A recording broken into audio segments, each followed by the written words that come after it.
The Constitutional Convention was assembled to discuss the problems that arose under the Articles of Confederation. Some of the problems that arose under the Articles of Confederation were that the national government was almost useless. All the power that was granted to them under the Articles of Confederation was only given to them if the states wanted the government to have them at the time. And another problem was that the states were not very united because under the Articles of Confederation, the states might as well have been their own countries because each state had their own currency and each state also had their own little economy within the state, and also the national government could not tax, which also meant that the war debt could not have been paid. The Articles of Confederation were fearful of a strong central government because they didn't want to be ran by a tyranny like back when they were controlled by Great Britain. The Constitution, though, believed that America needed a strong central government because the national government had little power over the states and they were allowed to do what they wanted with their own states. The Articles believed in their own economy and they had banks in their own states and they were allowed to have their own taxes, and the Constitution felt that there was a need for a national bank so that the states would not have as much control over their economy and they could figure out how to pay back war debts. And the Articles was supported by the Anti-Federalists and the Constitution was supported by the Federalists. The Federalists had a loose interpretation of the Constitution, and they believed that if the Constitution said that they were not allowed to, the Federalists had a loose interpretation of the Constitution, and they believed if the Constitution did not say they were not allowed to do something, that they were allowed to do it.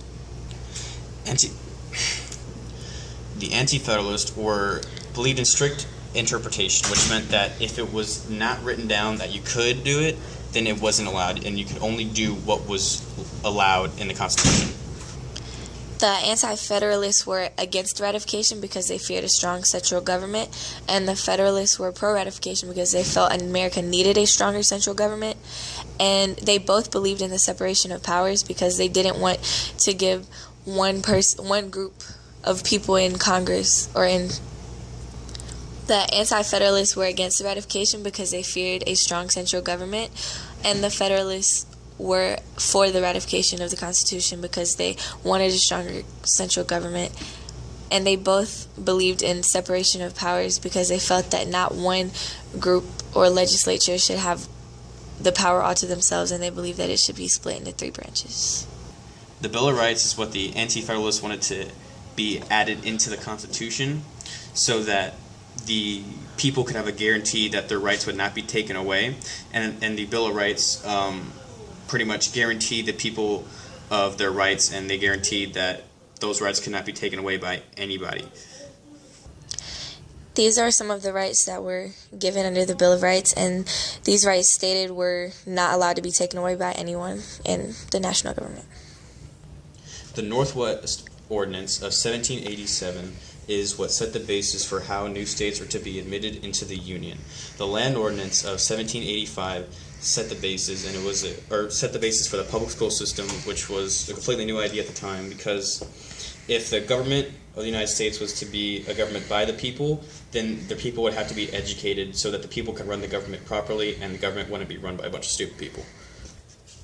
The Three-Fifths Compromise was a compromise between the North and the South, and it guaranteed that for every 5 slaves, 3 of them would be represented for taxes and representation. And the Great Compromise was a compromise between the small states and large states that showed. The Three-Fifths Compromise was a compromise between the North and the South, and it stated that for every 5 slaves, 3 of them would be represented for population and taxation purposes. And the Great Compromise was a compromise between small states and large states that split